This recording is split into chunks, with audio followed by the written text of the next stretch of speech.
السلام علیکم ورحمۃ اللہ وبرکاتہ۔ اعوذ باللہ من الشیطان الرجیم، بسم اللہ الرحمن الرحیم۔ رب اشرح لی صدری ویسر لی امری واحلل عقدۃ من لسانی یفقہوا قولی۔ ربنا زدنا علما، اللہم فقہنا فی الدین، ربی یسر ولا تعسر وتمم بالخیر۔ انشاءاللہ آج سورہ بقرہ کی آیت نمبر 110 سے ہم شروع کریں گے۔ اس سے پہلے کی آیت میں ہم نے یہ بات پڑھی تھی کہ اہل کتاب میں سے اکثر لوگ چاہتے ہیں کہ کاش وہ تمہیں تمہارے ایمان کے بعد کافر بنا دیں اپنے دلوں میں حسد کی وجہ سے۔ اس کے بعد کہ حق ان کے لیے پوری طرح واضح ہو گیا، چنانچہ آپ معاف فرما دیں اور درگزر کریں یہاں تک کہ اللہ سبحانہ تعالیٰ اپنا فیصلہ لے آئے۔ یقیناً اللہ تعالیٰ ہر چیز پر پوری قدرت رکھنے والا ہے۔ آیت نمبر 109 میں ہم نے یہ بات پڑھی تھی کہ جو یہود اور مشرکین ہیں اور نصارہ یعنی اہل کتاب اور مشرکین، ان سب کا کیا انٹینشن ہے کہ وہ آپ کے لیے خرابی لائیں، آپ کے ایمان کو اور آپ پر ایمان لانے والوں کو ہر طرح سے دوسری چیزوں کے ساتھ خلط ملط کر کے خراب کرنے کی کوشش کریں۔ لیکن آپ کیا کام کریں کہ آپ انہیں معاف کریں، درگزر کریں، اور یہاں تک کہ اللہ سبحانہ تعالیٰ اپنا حکم لے آئے، یعنی اللہ تعالیٰ جو مناسب سمجھتا ہے آپ کے لیے اور آپ کے ساتھیوں کے لیے وہ کرے، اور جو ان کے لیے جو مناسب ہو، جو ان کی صورتحال میں چیزیں اس وقت آپ کو کرنی ہیں اس کا آپ کو حکم کرے۔ اور پھر آگے کی بات اب دوسری آیت میں ہم سے بتائی جا رہی ہے، اور یہ کہ اللہ سبحانہ تعالیٰ ہر شے پر قدرت رکھنے والا ہے، جس وقت جس کے لیے جو چاہے مقدر فرمائے اور جو چاہے فیصلے فرمائے۔ یہ اللہ سبحانہ تعالیٰ کی ذات ہے جو ہر چیز پر قدرت رکھنے والی ہے۔ تو انشاءاللہ آگے کی آیت ہم دیکھیں گے۔ اعوذ باللہ من الشیطان الرجیم، بسم اللہ الرحمن الرحیم۔ وَأَقِيمُوا الصَّلَاةَ وَآتُوا الزَّكَاةَ وَمَا تُقَدِّمُوا لِأَنفُسِكُم مِّن خَيْرٍ تَجِدُوهُ عِندَ اللَّهِ إِنَّ اللَّهَ بِمَا تَعْمَلُونَ بَصِيرٌ۔ ترجمہ، اور نماز قائم کرو اور زکوٰۃ ادا کرو، اور جو بھلائی تم اپنی جانوں کے لیے آگے بھیجو گے اللہ تعالیٰ کے ہاں تم اس کو موجود پاؤ گے۔ یقیناً جو بھی تم عمل کرتے ہو اللہ تعالیٰ اسے خوب دیکھنے والا ہے۔ تو پچھلی آیت کا تسلسل اب آپ دیکھیے کہ اس آیت میں بنتا ہے، وہ یہ کہ دشمنی اور حسد میں وقت ضائع کرنے کے بجائے تم وہ کام کرو جو کرنے کے ہیں اور جن کی اللہ تعالیٰ کے ہاں بہت زیادہ جزا بھی ہے، اور وہ تمہاری آخرت کے لیے بہت مناسب اور بہتر بھی ہیں۔ یعنی اللہ سبحانہ تعالیٰ نے کچھ کاموں سے اگر روکا اور کچھ کاموں کی طرف توجہ نہ کرنے کی ہدایت فرمائی، معاف کرنے اور آگے بڑھنے کی بات کہی، تو پھر اس کے بعد کرنا کیا ہے وہ آلٹرنیٹ بھی دے دیا کہ اب تمہیں کرنا کیا ہے، تمہارے کرنے کے کام کیا ہیں، تمہیں فوکس کس چیز پر کرنا چاہیے، تمہارا گول کیا ہونا چاہیے، بجائے اس کے کہ تم ان سے الجھو، بحث کرو، وہ تمہارے ساتھ اگر حسد میں مبتلا ہیں تو تم ان کا اسی طرح سے جواب دو، یا پھر یہ کہ تم ان کے لیے بغض و حسد خود بھی دل میں رکھو، ان کو معاف نہ کرو، درگزر نہ کرو، اور ان کے ساتھ برا معاملہ، برا رویہ اختیار کرو۔ تمہارے لیے کرنے کا کام کیا ہے کہ تم ان سب چیزوں کو معاف کرو، درگزر کرو، چھوڑو، آگے بڑھو اور اپنی آخرت کی فکر کرو۔ اور اس میں ہمارے لیے بہت بڑا سبق ہے کہ ہمیں اپنا کام کیسے کرنا ہے۔ قرآن حکیم کی یہی بہت بڑی ایک خوبی ہے دوسری خوبیوں کے علاوہ، کہ اس میں ایک تو تعویل خاص ہوتی ہے، یعنی تفسیر خاص ہوتی ہے کہ اس موقع کی مناسبت سے یہ آیت جب نازل ہوئی تو اس کا کیا مقصد تھا اس وقت کے لوگوں کے لیے، اور پھر ایک تعویل عام ہوتی ہے، یعنی کہ پھر اس کی ایک عام تفسیر ہوتی ہے کہ اس میں ہر دور کے لوگوں کے لیے کیا سبق ہے۔ اتنے 100 سال پہلے جو قرآن نازل ہوا تو اس میں کیوں کہا جاتا ہے یہ اس بات کو کہ قرآن رہتی دنیا تک کے لیے سبق آموز ہے، ایک وقت کے لیے نہیں تھا۔ تو تفسیر عام میں جب ہم جاتے ہیں تو ہم دیکھتے ہیں کہ ہر آیت میں ہمارے لیے بھی سبق موجود ہے۔ نصیحت بعض وقت یہود کو کی جا رہی ہے، بعض وقت نصارہ کو کی جا رہی ہے، بعض وقت مشرکین کو کی جا رہی ہے، بعض وقت ایمان والوں کو کی جا رہی ہے، بعض وقت رسول اکرم صلی اللہ علیہ وسلم کو تسلی دی جا رہی ہے، کبھی کوئی واقعات بیان کیے جا رہے ہیں، کبھی جنت و دوزخ کا تذکرہ کیا جا رہا ہے۔ لیکن اس وقت کے حالات کے تحت وہ آیت نازل ہوئی اس وقت، لیکن اس میں سبق رہتی دنیا تک کے لیے ہے۔ لہٰذا اس آیت میں ہمارے لیے کیا سبق ہے؟ جو سب سے پہلا ہے وہ یہ کہ ہمیں فوکسڈ رہ کر اپنے کاموں پر متوجہ رہنا ہے، بجائے اس کے کہ ہم یہ دیکھتے رہیں کہ فلاں کیا کر رہا ہے، اس میں کیا صحیح ہے کیا غلط ہے، فلاں کیا کر رہا ہے وہ ہم سے بڑھ تو نہیں گیا آگے، ہم اس کے حسد میں مبتلا ہو جائیں یا پھر ہم اس کے لیے کوئی بغض رکھ بیٹھیں دل میں۔ ہمیں اپنے گول پر فوکس رہنا ہے، ہمارا کام یہ ہے اور ہم کو اس میں آگے بڑھنا ہے۔ جیسے اس میں جہاں ایک بات معافی اور درگزر کی کہی گئی، وہاں بتا بھی دیا گیا کہ تم کو کیا کرنا ہے، تم نماز قائم کرو، زکوٰۃ ادا کرو، اور بھلائی جو تم آگے بھیجو گے اللہ تعالیٰ کے ہاں تم اس کو موجود پاؤ گے۔ یعنی کہ تم بھلائی کے کاموں میں آگے بڑھ بڑھ کر کے کام کرو، اور یہ بھلائی کے کام کے ذریعے سے ہو سکتے ہیں، مال کے ذریعے سے بھی اور عمل کے ذریعے سے بھی۔ نماز کا حکم دے کر کے کیا بات ثابت کی گئی؟ عمل، کہ عمل تم جو کچھ بھی کرو گے اپنے ہاتھ پیروں سے، اپنے جسم سے، اپنی زبان سے، وہ تمہارا عمل بھی خیر بن کر، نیکی بن کر اللہ کے ہاں جمع ہو جائے گا۔ اور زکوٰۃ کی بات کہہ کے کیا ثابت کیا گیا کہ مال کے ذریعے سے بھی جو کچھ تم کرو گے، زکوٰۃ کی شکل میں، صدقات کی شکل میں، خیر کے دوسرے کاموں میں صرف کرنے کی شکل میں، وہ سب کچھ بھی تمہارا اللہ کے ہاں جمع ہو جائے گا۔ تو نیکی جو ہے وہ قولی بھی ہوتی ہے، یعنی زبان سے بات کہی جائے وہ بھی نیکی ہے اگر کوئی اچھی بات ہے تو، فعل سے بھی ہوتی ہے، یعنی کہ آپ کے جو اعمال ہیں جو آپ اپنے ہاتھ پیروں سے انجام دیتے ہیں، جس میں نماز سر فہرست ہے، اس کے علاوہ دوسروں کی خدمت کرنا، دوسروں کے لیے اپنے آپ کو پیش کرنا کہ وہ کسی طرح کی مدد آپ کر سکیں کسی کی، اور مال سے بھی ہوتی ہے۔ تو نیکی کی اقسام ہیں اور اس میں ساری ہی نیکیاں سمٹ جاتی ہیں اگر دیکھا جائے تو، قولی، فعلی اور مالی، تینوں طرح کی نیکیوں کو اگر ہم اکٹھا کریں تو لفظ خیر بنتا ہے، یعنی خیر کے کام، نیکی کے کام۔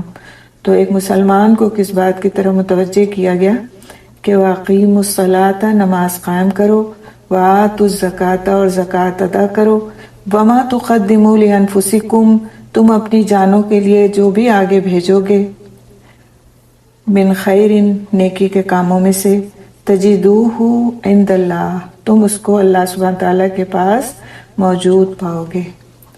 ان اللہ بما تعملون بصیر، اور جو کچھ بھی تم کرتے ہو بے شک اللہ سبحانہ تعالیٰ اس کو خوب دیکھنے والا ہے۔ یعنی ایک ہوتا ہے خالی دیکھ لینا، جس کے لیے عربی میں لفظ آتا ہے رعا یا نظرہ، دیکھا، ٹھیک ہے، اور ایک ہے بصرہ۔ بصرہ کا مطلب ہے بہت زیادہ فار سائٹڈنس، بہت زیادہ غور و فکر کے ساتھ اور اندر تک جا کے دیکھنا، جس کو ہم عام لفظوں میں کہتے ہیں۔ یعنی اللہ سبحانہ تعالیٰ جب کسی چیز کو کے لیے اپنے آپ کو بصیر فرماتے ہیں تو اس کا مطلب یہ ہے کہ ہر طرح سے وہ اس کو جانچ سکتے ہیں، پرکھ سکتے ہیں، دیکھ سکتے ہیں، اس کا مشاہدہ کر سکتے ہیں اور اس کے مطابق فیصلہ بھی فرما سکتے ہیں۔ یہ سارے معنی بصارت میں آ جاتے ہیں۔ تو اللہ سبحانہ تعالیٰ بصیر ہیں، اور پھر اس میں مبالغے کا صیغہ ہے کہ بہت زیادہ بصارت رکھنے والے ہیں۔ ایک انسان کو تو اس کا اشیر بھی نہیں ملا کہ وہ اتنی بصارت رکھے، تو اللہ سبحانہ تعالیٰ اتنی زیادہ بصارت رکھنے والے ہیں کہ انسان کی زندگی کا کوئی گوشہ، کوئی پہلو، کوئی بات چھپی ان سے نہیں ہے، اور ان کے فیصلے بھی پھر اس کے اعمال کے مطابق ہوں گے۔ تو اس طرح سے ہم انشاءاللہ آیت کے ایک ایک حصے کو تھوڑا سا غور و فکر کے ساتھ دیکھیں گے۔ وَأَقِیمُوا الصَّلَاةَ وَآتُوا الزَّکَاةَ وَمَا تُقَدِّمُوا لِأَنفُسِکُم مِّن خَیْرٍ تَجِدُوهُ عِندَ اللَّهِ اور نماز قائم کرو اور زکوٰۃ ادا کرو، اور جو بھلائی تم اپنی جانوں کے لیے آگے بھیجو گے اللہ تعالیٰ کے ہاں تم اس کو موجود پاؤ گے۔ اس آیت میں اللہ سبحانہ تعالیٰ نے ایسے نیک اعمال انجام دینے کی ترغیب دلائی ہے جو نفع مند ہیں اور قیامت کے دن کام آنے والے ہیں۔ انہی اعمال میں دنیا اور آخرت کی کامیابی کا راز ہے۔ اگر دیکھا جائے تو اس آیت میں 3 چیزوں کی اسپیشلی ہدایت کی گئی ہے۔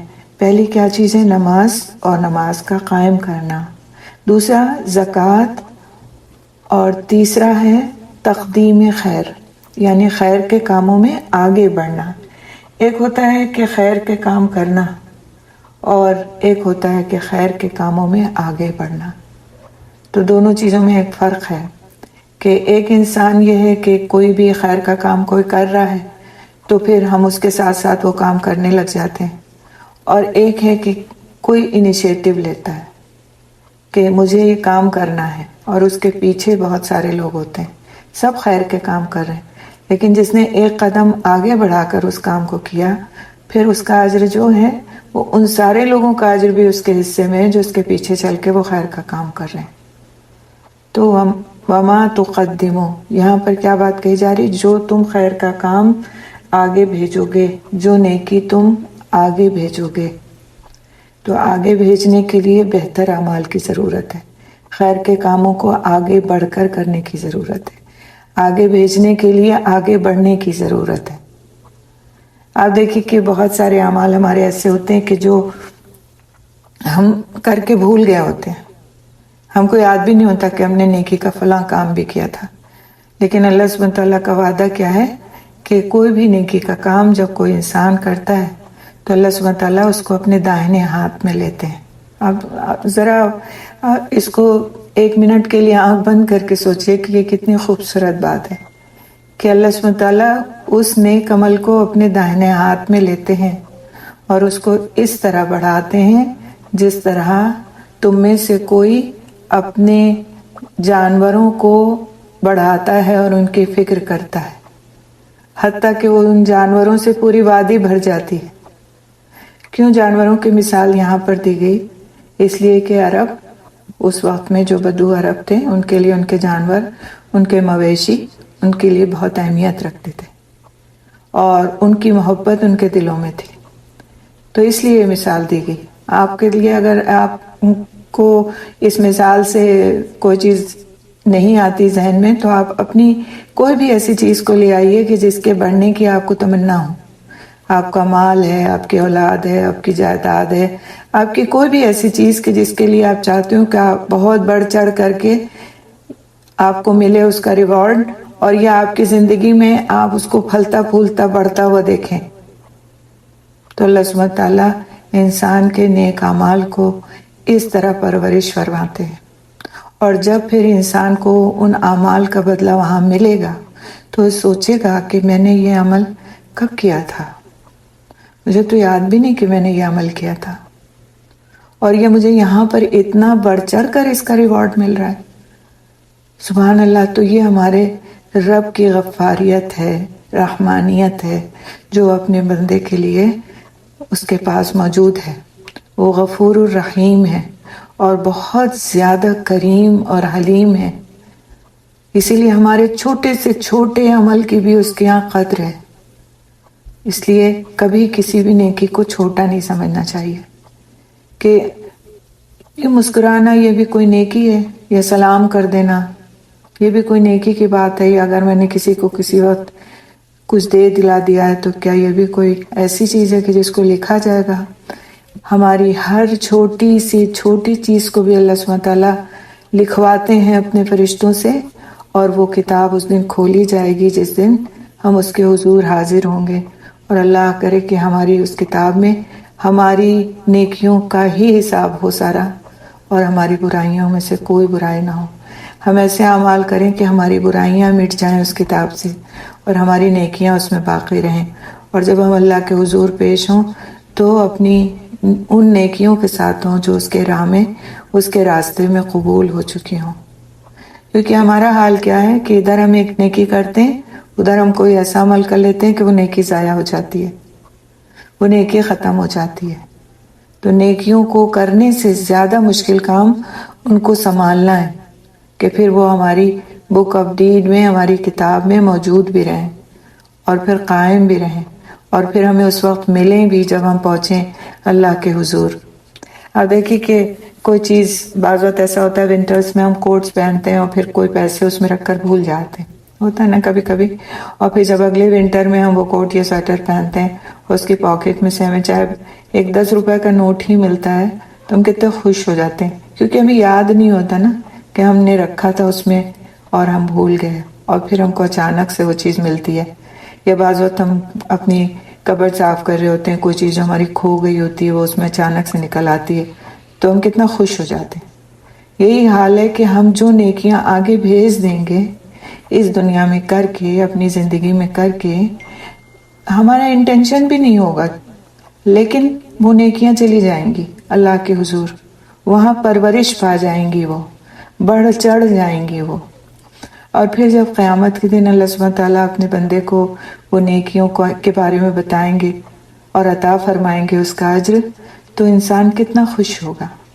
تو اس خوشی کی تیاری کے لیے تھوڑی سی محنت یہاں پہ کرنی ہے کہ ہم بڑھ چڑھ کر کے آگے ان نیکیوں کے کرنے والے بنے۔ اب ان نیکیوں کو کیا کس طرح جائے کہ وہ اللہ کے حضور قابل قبول ہوں، اس کے بارے میں بھی انشاءاللہ تعالیٰ آگے ہم دیکھیں گے کہ نیکی یا کوئی بھی نیک عمل بنتا کب ہے، اللہ کے حضور پیش ہونے کے لائق بننے کے لیے اس میں کیا کیا ہونا چاہیے، تب وہ نیک عمل ہے۔ ادروائز ہم اپنے حساب سے کوئی نیک عمل کرتے رہیں لیکن وہ رسول اللہ صلی اللہ علیہ وسلم کی ہدایات کے مطابق نہ ہو تو پھر وہ نیک عمل کہلانے کے لائق نہیں۔ ٹھیک ہے، انشاءاللہ اس کے بارے میں بھی آج کی ہی آیات میں ہم دیکھیں گے۔ تو اس آیت میں 3 چیزوں کی ہدایت کی گئی، جیسا کہ میں نے ابھی آپ سے عرض کیا کہ نماز، زکوٰۃ اور تقدیم خیر۔ تقدیم خیر کا مطلب کیا کہ خیر کے کاموں کو آگے بھیجنا یا نیکیوں کو اپنی آگے بھیجنا، اللہ سبحانہ تعالیٰ کے لیے خالص کرتے ہوئے نیکیوں میں سبقت کرنا۔ تو نماز سے روح کی جلا ہوتی ہے، قلب سے شرک کا خیال اٹھ جاتا ہے، سب اللہ کے حضور میں بلا امتیاز جھک جاتے ہیں، اس لیے حسد اور بغض کی گنجائش نہیں رہتی۔ یعنی جب سب بنا کر کے ایک ہی صف میں سب مل کر کے کھڑے ہوتے ہیں تو کسی کے لیے کسی دل میں کوئی بغض و حسد نہیں ہوتا۔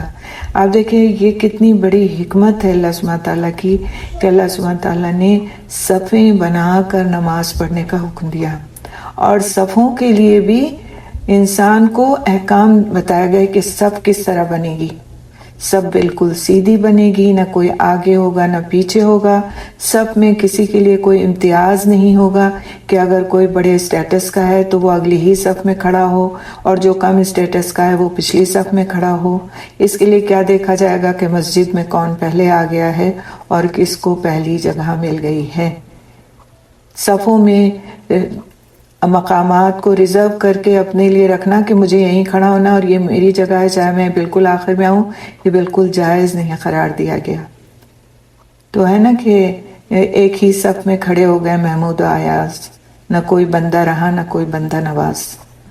تو اس طرح صفوں کا بنانا، اس میں اللہ سبحانہ تعالیٰ کی طرف سے یہی حکمت ہے کہ آپس میں کسی کے دل میں کوئی حسد اور بغض نہ رہے اور سارے سب بھائی بھائی ہو کر ایک ساتھ کھڑے ہو جائیں، سارے مسلمان اس طرح ہو جائیں گویا وہ بس صرف اور صرف اللہ کے بندے ہیں، ان میں کوئی دنیاوی امتیاز نہیں۔ تو اس سے کیا ہوتا ہے، اس سے انسان کی روح کو جلا ملتی ہے، انسان کی روح اس بات سے خوش اور مطمئن ہوتی ہے اور اللہ کے حضور میں بلا امتیاز سب جھک جاتے ہیں اور حسد و بغض کی گنجائش نہیں رہتی۔ اسی طرح زکوٰۃ سے محتاج اور غنی میں رشتہ مودت اور اخوت قائم ہوتا ہے۔ جب انسان اپنے مال کی زکوٰۃ نکالتا ہے تو وہ درد محسوس کرتا ہے جو اس کے بھائی جس سے گزر رہے ہوتے ہیں، جن کو وہ دیتا ہے، ان کے لیے وہ ایک محبت اور ایک اخوت کا جذبہ محسوس کرتا ہے، اور جو لے رہے ہوتے ہیں ان کے دل میں بھی جس سے وہ لے رہے ہوتے ہیں ان کے لیے محبت اور اخوت پیدا ہوتی ہے، بجائے اس کے کہ یہ جذبہ پروان چڑھے کہ ان کے پاس تو بہت کچھ ہے اور ہمارے پاس کچھ نہیں۔ اسی طرح سے تقدیم خیر سے عام تعاون پر اللہ سبحانہ تعالیٰ آمادہ فرماتے ہیں کہ آپس میں کس طرح ایک دوسرے کی مدد، ایک دوسرے کے لیے خیر کے جذبات، ایک دوسرے کی خدمت کا جذبہ، معاملات میں آپس میں ایک دوسرے کے لیے صحیح طریقے، یہ سب کتنے اہم ہیں۔ ظاہر ہے ان تینوں چیزوں کے ہونے کے بعد کسی بھی قوم میں حسد اور بغض کی مہلک وبا نہیں رہتی۔ آگے اللہ سبحانہ تعالیٰ فرماتے ہیں وَمَا تُقَدِّمُوا لِأَنفُسِكُم مِّن خَيْرٍ تَجِدُوهُ عِندَ اللَّهِ، اور جو بھلائی تم اپنی جانوں کے لیے آگے بھیجو گے اللہ تعالیٰ کے ہاں تم اس کو موجود پاؤ گے، یعنی خیر کا ثواب اور جزا اللہ تعالیٰ کے پاس پائیں گے۔ جب انسان کو اس بات کا یقین آ جاتا ہے کہ جو بھلائی وہ اپنے لیے آگے بھیجے گا اللہ تعالیٰ کے ہاں اس کو پائے گا، تو اس کے دل میں نیک کام کرنے کی طلب پیدا ہو جاتی ہے۔ ابن ہشام کہتے ہیں کہ مجھ کو خبر پہنچی کہ جب سیدنا صہیب رضی اللہ تعالیٰ عنہ نے ہجرت کا ارادہ کیا، بہت خوبصورت واقعہ ہے صہیب رضی اللہ تعالیٰ عنہ کا، ہجرت کا ارادہ کیا تو کفار قریش نے ان سے کہا کہ اے صہیب، جب تو یہاں آیا تھا تو نہایت مفلس اور فقیر تھا، یہاں تیرے پاس اس قدر مال جمع ہو گیا، یعنی مکے میں رہتے ہوئے وہ تجارت کرتے تھے، تو ان سے کہا کہ یہاں تیرے پاس اس قدر مال جمع ہو گیا، اب تو چاہتا ہے کہ تو مال لے کر یہاں سے چلا جائے۔ وہ یہ سمجھ رہے تھے کہ وہ یہ ہجرت اس لیے کرنا چاہتے ہیں کہ اپنا مال لے جائیں، تو کہنے لگے کہ ہم تجھ کو ہرگز نہ جانے دیں گے۔ سیدنا صہیب رضی اللہ تعالیٰ عنہ نے کہا کہ اگر میں یہ سب مال تم کو دے دوں تب تو مجھے جانے دو گے؟ قریش نے کہا کہ ہاں تب جانے دیں گے۔ سیدنا صہیب رضی اللہ تعالیٰ عنہ نے کہا کہ بس سب مال میں نے تم کو دے دیا۔ راوی کہتا ہے کہ جب رسول اللہ صلی اللہ علیہ وسلم نے سیدنا صہیب رضی اللہ تعالیٰ عنہ کی یہ بات سنی تو فرمایا صہیب نے بڑا نفع حاصل کیا۔ سبحان اللہ، وہ تو لوٹ پٹ کے آئے تھے، سب کچھ دے کے اپنا ہجرت کی تھی۔ کیوں ہجرت کی تھی؟ صرف اور صرف اللہ کی خاطر، اللہ کے رسول کے پاس جا کر کے رہنے کے خاطر۔ تو آپ صلی اللہ علیہ وسلم نے کیا فرمایا کہ صہیب نے بڑا نفع حاصل کیا۔ تو یہ کون سا نفع تھا؟ یہ اخروی نفع تھا جو انہوں نے اپنے لیے آخرت میں جمع کرا دیا، اس دنیا میں اپنا سب کچھ خرچ کر کے۔ اسی طرح غزوہ تبوک میں مسلمانوں نے صدقہ و خیرات کرنے میں بھی ایک دوسرے سے آگے نکل جانے کی کوشش کی۔ سیدنا عثمان بن عفان رضی اللہ تعالیٰ عنہ نے ملک شام کے لیے ایک قافلہ تیار کیا تھا جس میں پالان اور کجاوے سمیت 200 اونٹ تھے اور 200 اوقیہ یعنی تقریباً 29.5 کلو چاندی تھی۔ آپ رضی اللہ تعالیٰ عنہ نے یہ سب صدقہ کر دیا۔ اس کے بعد پھر 100 اونٹ پالان اور کجاوے سمیت صدقہ کیا۔ اس کے بعد 1000 دینار یعنی تقریباً 5.5 کلو سونے کے سکے لے آئے اور انہیں نبی صلی اللہ علیہ وسلم کے پاس بکھیر دیا۔ رسول اکرم صلی اللہ علیہ وسلم انہیں الٹتے جاتے تھے اور فرماتے جاتے تھے آج کے بعد عثمان رضی اللہ تعالیٰ عنہ جو بھی کریں انہیں ضرر نہ ہوگا، یعنی نقصان نہ ہوگا۔ اس کے بعد سیدنا عثمان رضی اللہ تعالیٰ عنہ نے پھر صدقہ کیا اور صدقہ کیا، یہاں تک کہ ان کے صدقے کی مقدار نقدی کے علاوہ 900 اونٹ اور 100 گھوڑے تک جا پہنچی۔ عثمان رضی اللہ تعالیٰ عنہ کا لقب کیا تھا؟ عثمان غنی۔ ٹھیک ہے، تو ان کو اللہ سبحانہ تعالیٰ نے بہت زیادہ مال دیا تھا اور دل ایسا دیا تھا کہ بس اللہ کی راہ میں جب یہ صدقہ کرتے تھے تو یہ سوچتے نہیں تھے کہ اس کے بعد ان کا اپنا کیا ہوگا۔ دونوں ہاتھوں سے جس کو کہتے ہیں لٹانا، اور ہر وقت تیار رہنا اس بات کے لیے کہ کوئی موقع پڑے تو میں آگے بڑھ کر دے دوں۔ لیکن اس سے ہی دل میں خیال نہیں ہونا چاہیے کہ اگر ہمارے پاس پیسے نہیں ہیں تو ہم کہاں سے کر سکتے ہیں اتنا، کیونکہ اللہ سبحانہ تعالیٰ نے اپنے ہر بندے کے اندر کوئی نہ کوئی ایسی صلاحیت رکھی ہے کہ جس کو خرچ کر کے وہ اللہ سبحانہ تعالیٰ کے نزدیک وہ مقام حاصل کر سکتا ہے جو انسان اپنا مال خرچ کر کے کرتا ہے۔ کسی کے پاس علم کی دولت رکھی ہے، کسی کے پاس بافر مقدار میں وقت کی دولت دی ہے، اس کے پاس بہت وقت ہے کہ وہ جا کر دوسروں کی خدمت کر سکتا ہے، دوسروں کی مدد کر سکتا ہے۔ کسی کو بولنے کا بہت اچھا سلیقہ دیا ہے کہ وہ کوئی بھی اچھی بات دوسروں کو سلیقے سے سمجھا سکتا ہے. کسی کو اور کسی طرح نوازا ہے، لیکن اللہ سبحانہ تعالیٰ نے اپنے کسی بندے کو بھی ایسا نہیں چھوڑا کہ جس میں کوئی بھی صلاحیت نہ ہو. ہر بندے کے پاس صلاحیت ہے. بات کیا ہے کہ ان کو پہچانا جائے. ان صلاحیتوں کو پہچاننے کی ضرورت ہے، اور ان کو پہچاننے کے لیے انسان کو خود اپنے اوپر کام کرنا ہوتا ہے. بہت کم لوگ ایسے ہوتے ہیں کہ دوسرے ان کی صلاحیتوں کو پہچانیں اور ان سے کام لیں. لیکن زیادہ بہتر صورت کیا ہے کہ انسان خود اپنی صلاحیتوں کو پہچاننے کی کوشش کرے کہ میں کیا کر سکتی ہوں، میرے اندر کیا ایسی چیز ہے کہ میں اسے دوسرے کے لیے خرچ کر سکتی ہوں. کیا میں اپنا وقت دے سکتی ہوں کسی کو، خواہ میں کسی کی دلجوئی بیٹھ کر کے کر دوں. کوئی بہت تکلیف میں ہے، اذیت میں ہے، پریشان ہے، اس سے کوئی بات کرنے والا نہیں ہے، میں اس سے بیٹھ کے تھوڑی دیر اس کے حال احوال پوچھ کے اس کو تسلی دلاسا دے کے اس کو کسی اچھے کام کی طرف رغبت دلا دوں. میں اگر خود ذکر کرتی ہوں تو میں کسی کو ذکر کی طرف راغب کر دوں کہ آپ دن بھر میں اتنا کچھ پڑھ لیا کیجئے، اس سے آپ کا وقت اچھا گزر جائے گا.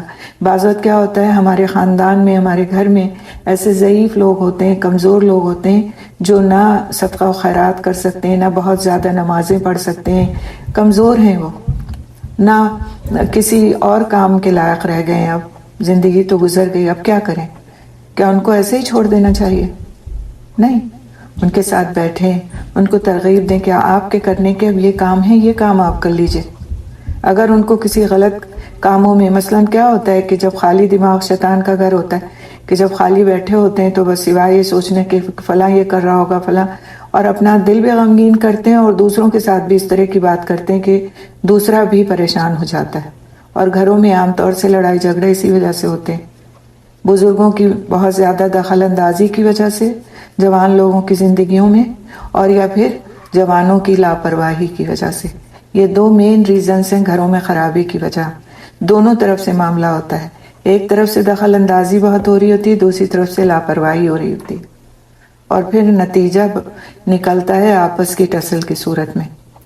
تو اس صورت میں بہتر یہ ہے کہ آپس میں کوارڈینیشن قائم کیا جائے، بزرگوں کی فکر کی جائے کہ اب ان کی زندگی تو جو گزر چکی وہ تو واپس نہیں آ سکتی، لیکن جو رہ گئی ہے وہ اچھے کاموں میں صرف ہو تاکہ ان کی آخرت بنے. یہ کیا ہوئی؟ خیر خواہی ہوئی.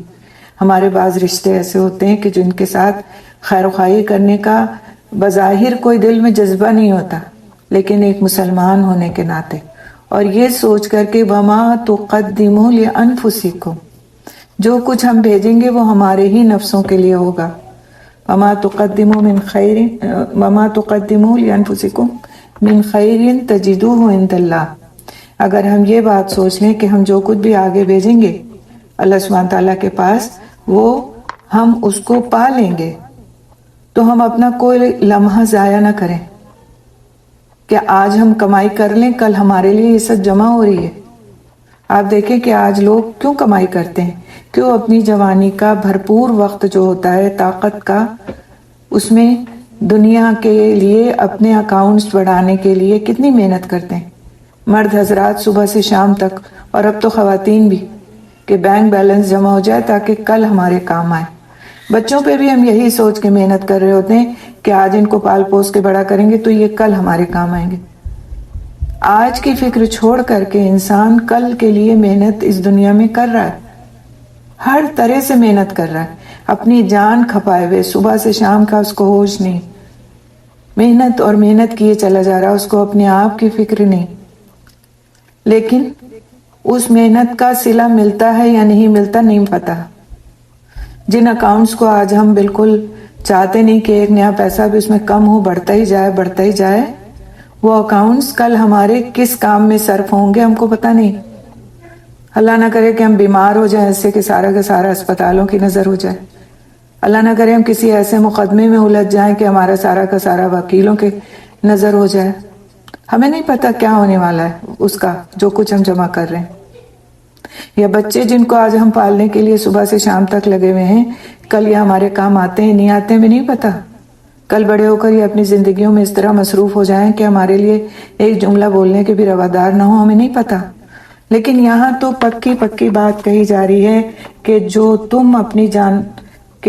جو بھلائی تم اپنی جانوں کے لیے آگے بھیجو گے اللہ تعالیٰ کے ہاں تم اس کو موجود پاؤ گے.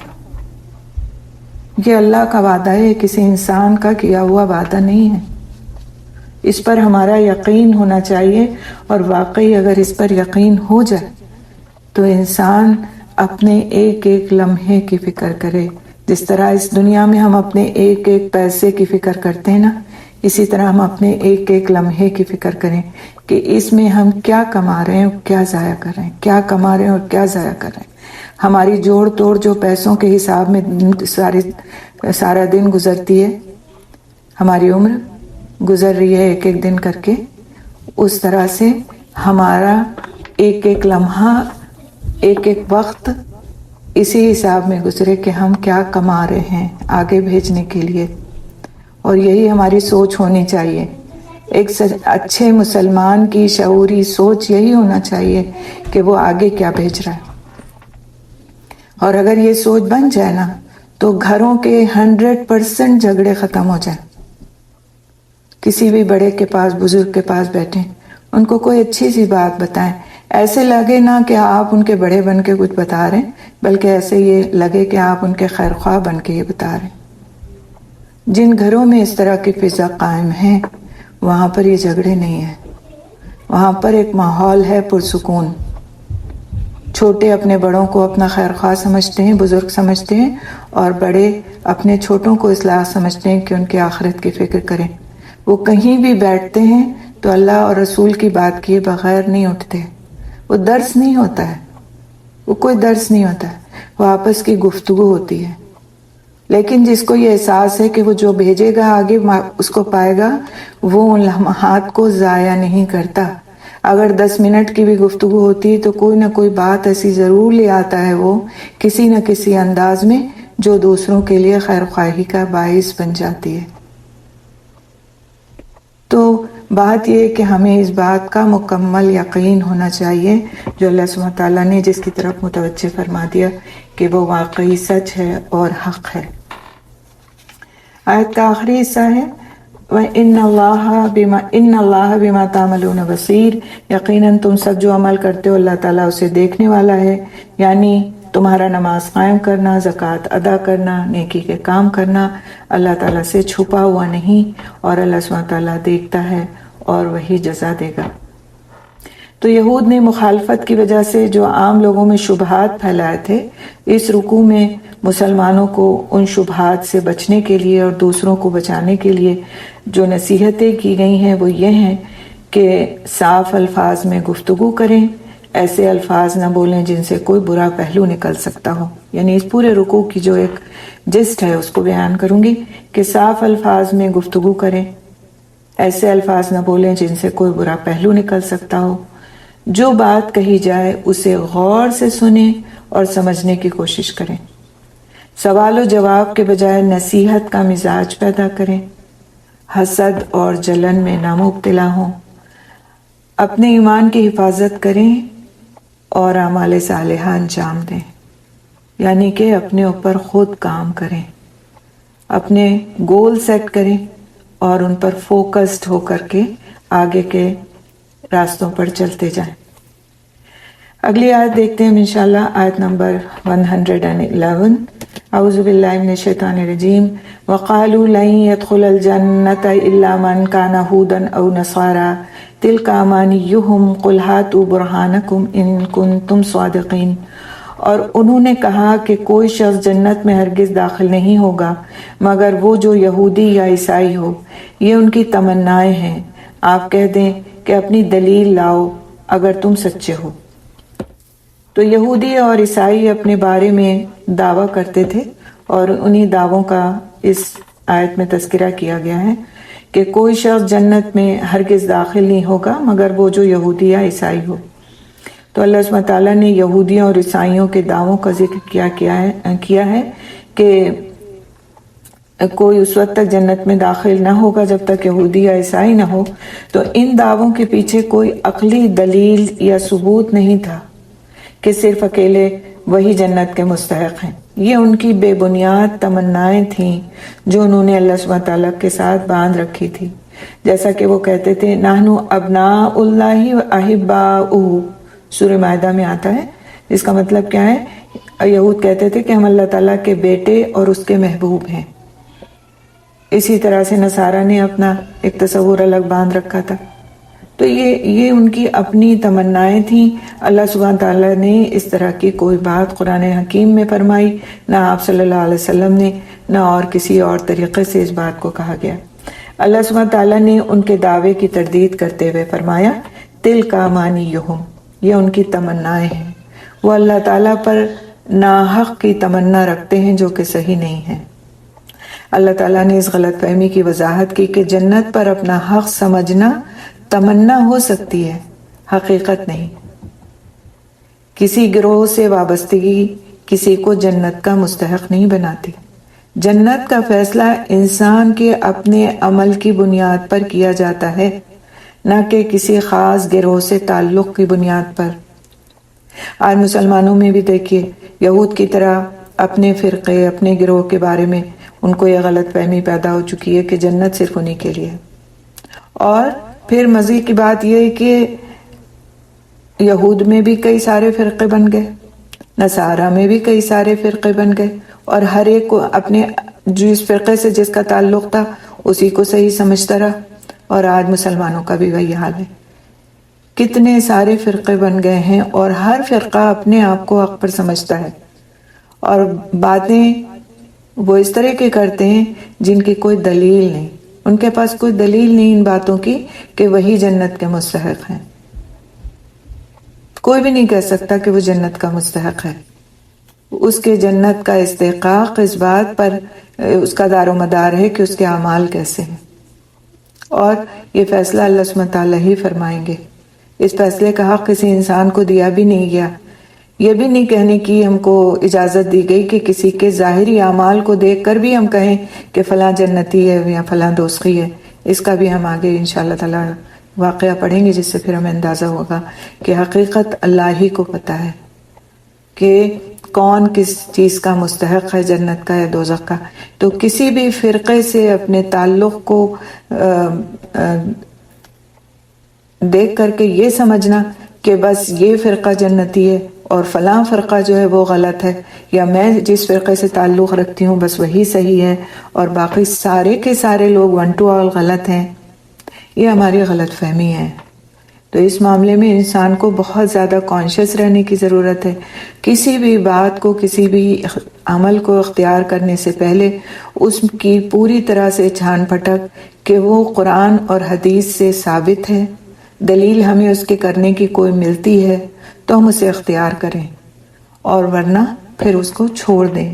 کیونکہ عمل صحیح وہی ہے جو ایمان کے ساتھ ہو اور خالص اللہ سبحانہ تعالیٰ کی رضا کے لیے ہو اور سنت کے مطابق ہو. اگر قرآن اور سنت سے ہٹ کر کوئی عمل کوئی کرتا ہے، چاہے وہ اس کا عمل کتنا بھی اچھا کیوں نہ ہو، اس کا کوئی اجر اللہ سبحانہ تعالیٰ کے ہاں نہیں ہے.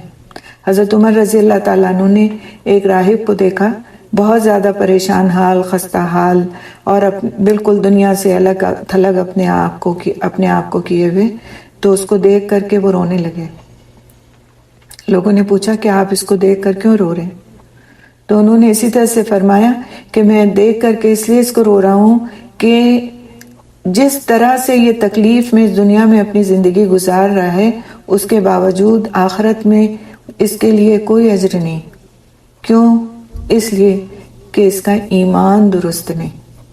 تو اگر عقیدے کے اعتبار سے ہمارے اندر درستگی نہیں ہے، ہمارا عقیدہ صحیح نہیں ہے، ہم نے کہیں پر شرک کر رکھا ہے، کہیں پہ بدعت کو اختیار کیا ہوا ہے، کہیں پہ خود اپنی طرف سے کوئی بات کو ذہن میں رکھ کر کے ہم کام کر رہے ہیں کہ بس یہ کام صحیح ہے، لیکن نہ وہ قرآن سے ثابت ہے، نہ حدیث سے ثابت ہے، اور حقیقتاً وہ کوئی ایسا کام ہے جو دین سے جس کا کوئی تعلق ہی نہیں، تو اس کے لیے ہم چاہے جتنی محنت کر لیں، اپنے آپ کو ہم مالی اعتبار سے فقیر کیوں نہ کر لیں، لیکن وہ عمل اللہ کے ہاں قابل قبول نہیں ہے. اللہ کے ہاں قابل قبول کون سا عمل ہے؟ جس کی ہم کو شریعت سے دلیل ملتی ہو، ورنہ تو پھر عقیدے کے لحاظ سے اگر کمی ہے اور شریعت سے ہمیں کسی عمل کی دلیل نہیں ملتی اور اس کو ہم اختیار کرتے ہیں۔ اب آپ دیکھیں کہ آج کل خاص طور پر میں لکھنؤ میں کو کہوں گی کیونکہ لکھنؤ سے میرا تعلق ہے اور مجھے پتہ ہے کہ محرم میں لکھنؤ میں کس حد تک بدعتیں ہوتی ہیں۔ شیعہ حضرات، ان کی ایک الگ اپنی کہانی ہے، وہ جو کچھ کرتے ہیں وہ کرتے ہیں، لیکن سنیوں میں بھی اس حد تک بہت سی باتیں رائج ہو گئی ہیں کہ شیعہ اور سنی میں تمیز مشکل ہو گئی ہے کہ کون، اور پھر لوگ مسئلے پوچھتے ہیں کہ ہم ان کے ہاں مجلس میں حصہ آئے تو ہم کھا سکتے ہیں، کیا ان کے ہاں سے ہمارا بلاوا آئے تو ہم جا سکتے ہیں، کیا ہم بس فلاں کام کر سکتے ہیں، کیا بس ہم اتنا کر سکتے ہیں اتنا کر سکتے ہیں۔ تو ہم کیوں نہیں علم حاصل کرتے اس کے بارے میں کہ ہم کیا کر سکتے ہیں اور کیا نہیں کر سکتے، اور ہمارا دین ہم سے کیا کہتا ہے۔ سمپل سا اگر ایک آپ اصول دیکھ لیں دین کا، وہ یہ ہے کہ نوحہ کرنا یعنی بین کر کے رونا حرام ہے ہمارے دین میں۔ سمپل سا ایک بنیادی اصول رکھ لیں، پھر اس کے بعد کی چیزیں تو بات کی ہیں، ٹھیک ہے؟ تو کوئی بھی عمل قابل قبول نہیں اگر وہ دین کے اور شریعت کے مطابق نہ ہو، اور کوئی بھی عمل قابل قبول نہیں اگر وہ ایمان کے بغیر ہو۔ تو بہت سارے بچے بھی اکثر سوال کرتے ہیں، وہ فلانی وہ مدر ٹیریسا تھیں، انہوں نے اتنے کام کیے نیکی کے، کیا ان کا بھی عمل قبول نہیں ہوگا؟ یا اللہ بہتر جانتا ہے کس کا عمل قبول ہوگا یا نہیں، لیکن ہم کو ایک جو اصول دیا گیا وہ یہ کہ ایمان کے بغیر عمل کی اللہ کے یہاں کوئی حیثیت نہیں۔ ہم سے قرآن کیا کہتا ہے؟ آمنو وعملو، ایمان لاؤ اور عمل کرو۔ تو ایمان اور عمل صالح اور عمل صالح کی دو خصوصیات کے اس میں قرآن کے احکامات کی پیروی کی جائے اور رسول اکرم صلی اللہ علیہ وسلم کی سنت کی پیروی کی جائے، تو ان ساری چیزوں کا دھیان رکھتے ہوئے جو عمل کیا جائے گا وہی قابل قبول ہے۔ آگے اس آیت میں اللہ سبحانہ تعالیٰ فرماتے ہیں قُلْ هَاتُوا بُرْهَانَكُمْ إِن كُنتُمْ صَادِقِينَ، آپ کہہ دیں کہ اپنی دلیل لاؤ اگر تم سچے ہو۔ اللہ تعالیٰ نے انہیں چیلنج کیا، کن کو؟ یہود کو، کہ اگر تم سچے ہو اپنی بات میں، یہود و نصارہ یا اہل کتاب آپ کے لیں، تو جنت میں داخلے کی بات جو تم کہتے ہو، تو اگر تم سچے ہو تو تم کوئی دلیل لے کر آؤ اس کے لیے، جو کہ ظاہر ہے تمہارے پاس موجود نہیں ہے۔ ایک آیت انشاءاللہ ہم اور کر لیں گے، بھی ہمارے پاس ٹائم ہے۔ اعوذ باللہ من الشیطان الرجیم، بلا من اسلم وجہہ للہ وہو محسن فلہ اجرہ عند ربہ ولا خوف علیہم ولا ہم یحزنون، کیوں نہیں؟ جس نے اپنا چہرہ اللہ تعالیٰ کے تابع کر دیا اور وہ نیکی کرنے والا ہو تو اس کے لیے اس کے رب کے پاس اس کا اجر ہے، اور ان پر نہ کوئی خوف ہوگا اور نہ وہ غمگین ہوں گے۔ اللہ رب العزت نے فرمایا بلا، کیوں نہیں؟ یعنی تمہاری آرزوئیں اور تمہارے دعوے درست نہیں ہیں، بلکہ من اسلم وجہہ للہ، جس نے اپنا چہرہ اللہ تعالیٰ کے تابع کر دیا، یعنی جس نے اپنے دل کو اللہ تعالیٰ کی طرف متوجہ کرتے ہوئے اپنے اعمال کو اس کے لیے خالص کر لیا، وہو محسن، اور وہ نیکی کرنے والا ہو، اور وہ اپنے اخلاص کے ساتھ اپنے رب کی عبادت احسن طریقے سے کرتا ہے، یعنی وہ اس کے بتائے ہوئے طریقے کے مطابق عمل کرتا ہے، صرف یہی لوگ جنت میں جائیں گے۔ اللہ کا وعدہ جنت میں جانے کے لیے کن لوگوں سے ہے؟ جو یہ کام کرتے ہوں، جن کا تذکرہ کیا گیا۔ محسنون کا کیا مطلب ہے؟ اخلاص کے ساتھ کام کرنے والا، سنت رسول صلی اللہ علیہ وسلم پر عمل کرنے والا۔ ہمارا عمل جتنا چاہے مخلص کیوں نہ ہو، لیکن اگر وہ اللہ کے رسول کی سنت کے مطابق نہیں ہے تو وہ ہمارا عمل قابل قبول نہیں ہے۔ مثال کے طور پر کوئی انسان سارے سال صدقہ کرتا ہے، خوب صدقہ کرتا ہے، لیکن زکوٰۃ نہیں دیتا، کیا اس کے صدقات قبول ہوں گے؟ یہ سوال ہم خود کر لیں اپنے آپ سے.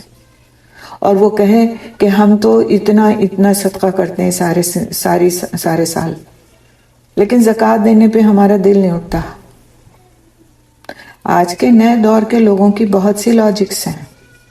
میں تو بہت زیادہ صدقہ کرتی ہوں پورے سال، لیکن قربانی کرنے کے لیے میرا دل نہیں مانتا، مجھے ترس آتا ہے جانوروں پہ، اور میں سمجھتی ہوں اس کی کوئی ضرورت نہیں رہ گئی.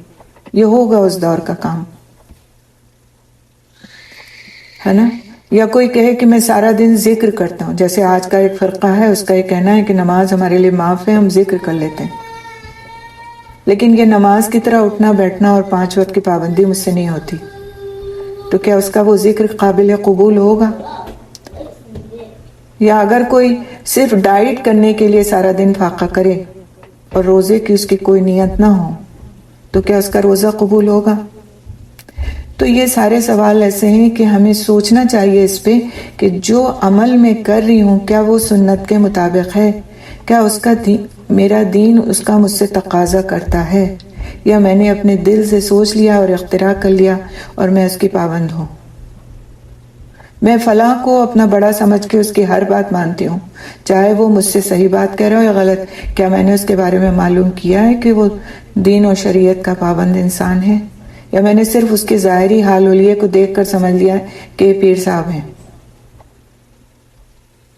آج کل یوٹیوب پہ ایسے پیر صاحب بہت سارے ہیں نا، اس لیے میں آپ لوگوں کو متوجہ کر رہی ہوں کہ ہم یوٹیوب پہ جاتے ہیں اور ہم کسی کا بھی جس کا بیان ہمارے دل کو لگتا ہے بہت اچھا، جو یا تو بہت ہی جوش سے بول رہا ہوتا ہے، ہوش کھو کر لوگوں کو رلا رہا ہوتا ہے، اس کی باتیں سن کے آنکھوں سے آنسو نکل آتے ہیں، اور یا پھر کوئی ایسی بات کر رہا ہوتا ہے جو حقیقت پر مبنی ہوتی ہے اور جس کا لہجہ ایسا ہوتا ہے جو ہم بہت زیادہ متوجہ نہیں ہوتے اس کی طرف، اس کو ہم یہ کہہ کے بند کر دیتے ہیں کہ نہیں ان کی بات میری سمجھ میں نہیں آتی، یہ تو پتہ نہیں کون سی باتیں کرتے ہیں، تو ہم فالو ہی نہیں کر سکتے. اور ہمیں تو فلاں کا بیان بہت اچھا لگتا ہے جس کو سن کر دل پگھل جاتا ہے، آنکھ سے آنسو نکل آتے. تو یہ دل کا پگھل جانا اور آنکھ سے آنسو نکل آنا اس بات کی دلیل نہیں ہے کہ کہنے والا صحیح بات کہہ رہا ہے. یہ دلیل نہیں ہے. دلیل یہ ہے کہ بات قرآن کے مطابق ہو، سنت کے مطابق ہو، دلیل کے ساتھ ہو. آپ کو قرآن کی آیت کوٹ کر کے، آپ کو حدیث کے کسی بھی صحیح حدیث کا حوالہ دے کر کے، اور کسی ایسے واقعے کے ساتھ بات کو بیان کیا جائے کہ جو سچائی پر مبنی ہو. ادھر ادھر کی جو اسرائیلی حکایات ہیں جو بعض وقت ہمیں ملتی ہیں ادھر ادھر، اور جن کو بہت زیادہ بیان کیا جاتا ہے کیونکہ اس میں جھوٹ سچ سب کچھ ملا ہوتا ہے، اس کے صحیح ہونے کی کوئی دلیل نہیں ہوتی. بہت ساری ایسی روایات ہیں جس پر لوگ بہت کان دھرتے ہیں کیونکہ اس میں مزہ ہوتا ہے، ہمارے کانوں کو وہ اچھی لگتی ہیں، ہمارے دل کو پہ اثر انداز ہوتی ہیں. اور ہمارے دل پر اثر انداز بھی وہ کیوں ہوتی ہیں؟ اس کی ریزن یہ ہے کہ ہم کو صحیح کا پتہ ہی نہیں کہ اصل کیا ہے. جب ہم کو اصل کا پتہ چلتا ہے تو نقل پر سے ہمارا ایمان اٹھ جاتا ہے. اس لیے اصل کی فکر کرنا ضروری ہے. قرآن حکیم کو توجہ کے ساتھ، محنت کے ساتھ سمجھ کر پڑھنے کی ضرورت ہے. چاہے ہم پورے سال میں ایک سورت پڑھیں، آدھی سورت پڑھیں، لیکن آج سے اس کی فکر کریں کہ اس کتاب کو سمجھ کے پڑھنا ہے، اس کتاب پر محنت کرنی ہے، اس کتاب کو اپنی زندگی میں داخل کرنا ہے، اور بقیہ سب کچھ جو ہم کرتے آئے تھے اس پہ ہمیں نظر ثانی کرنا ہے کہ کیا صحیح تھا، اس میں کیا غلط تھا. جو غلط تھا اسے چھوڑ دیں. آج سے نیت کر لیں. آپ کسی عمر کے ہیں، ایک بالغ انسان پر یہ فرض ہے کہ وہ اپنے دین کے صحیح اور غلط ہونے کی فکر کرے، معلومات کرے، پڑھے، اس کے بارے میں کسی بھی طرح سے نفع مند علم حاصل کرے اور اس کے مطابق زندگی گزارنے کی کوشش کرے. اور اس کے لیے ایک لمحہ بھی ضائع کرنے کی ضرورت نہیں، کیونکہ ہمیں نہیں پتا کہ اگلا لمحہ کیا ہونا ہے. سیدنا ابن عباس رضی اللہ تعالیٰ عنہ فرماتے ہیں کہ مومن، موحد اور جو مسلمان جو محمد صلی اللہ علیہ وسلم لے کر آئے، موحد کا مطلب کیا ہے؟ جو توحید کا قائل ہو، اور جو محمد صلی اللہ علیہ وسلم لے کر آئے اس کی تصدیق کرنے والا محسن ہے. ہم محسن کس کو سمجھتے ہیں؟ جو احسان کرنے والا ہو۔ احسان کرنے والا کون ہوگا؟ جو سب سے پہلے تو اپنی ذات پہ احسان کرے گا۔ اور اپنی ذات پہ انسان کس طرح احسان کرے گا؟ کہ دین کو صحیح طریقے سے فالو کرے گا، اور اس کے بعد پھر وہ دوسروں کو سکھانے والا ہوگا۔ حافظ ابن کثیر رحمۃ اللہ علیہ لکھتے ہیں کہ عمل کے عند اللہ مقبول ہونے کی 2 شرطیں ہیں۔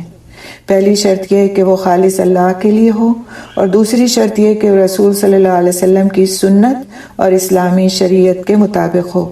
اگر نیت میں اخلاص ہو لیکن سنت کے مطابق عمل نہ ہو، بہت غور سے بات سنیے گا، ابن کثیر کی روایت ہے یہ، اگر نیت میں اخلاص ہو لیکن سنت کے مطابق نہ ہو تو وہ عمل مردود ہوگا۔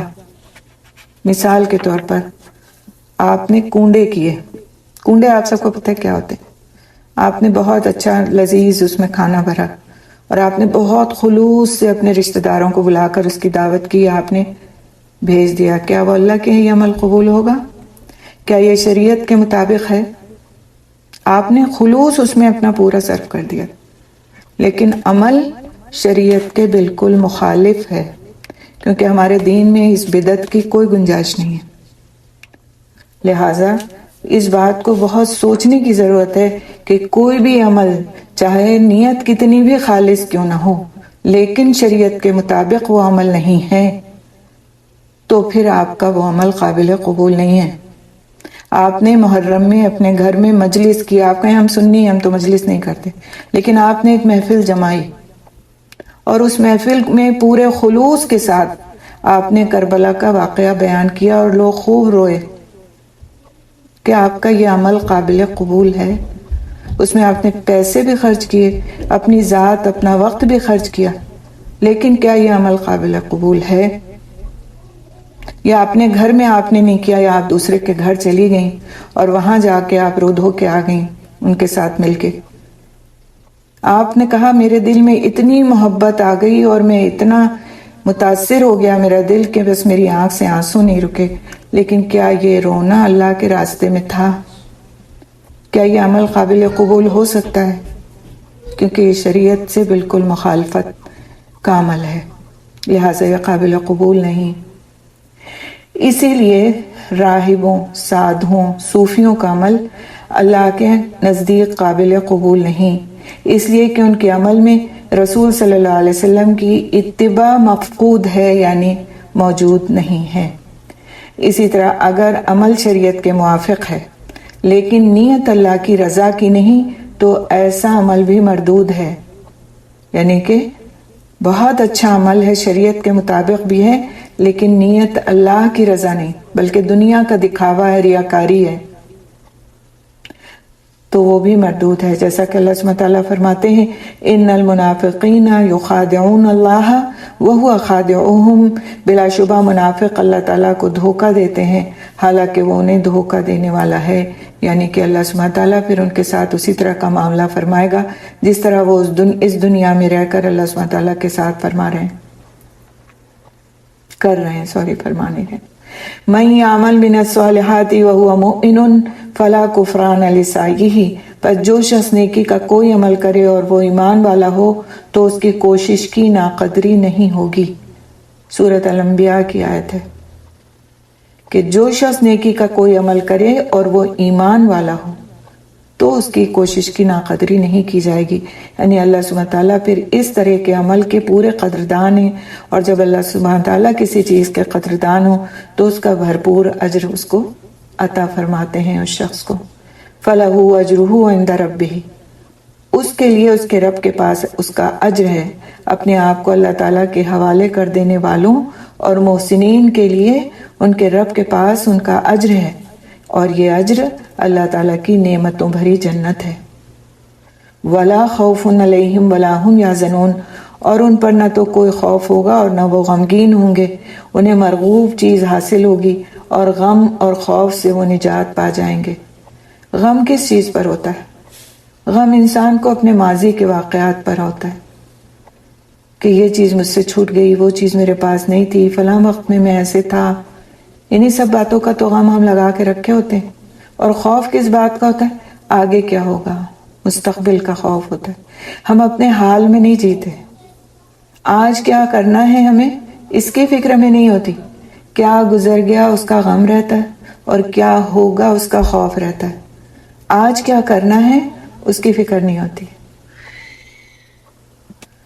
اہل جنت جنت میں داخل ہوتے وقت کہیں گے الحمدللہ الذی اذھب عنا الحزن. سب تعریف اللہ تعالیٰ کی ہے جس نے ہم سے غم کو دور کر دیا. سورہ فاطر کی آیت نمبر 34 ہے. سیدنا ابو ہریرہ رضی اللہ تعالیٰ عنہ بیان فرماتے ہیں کہ ہم رسول صلی اللہ علیہ وسلم کے ساتھ ایک غزوے میں موجود تھے جب آپ صلی اللہ علیہ وسلم نے ایک شخص کے متعلق جو اپنے آپ کو مسلمان کہتا تھا فرمایا یہ شخص دوزخ والوں میں سے ہے.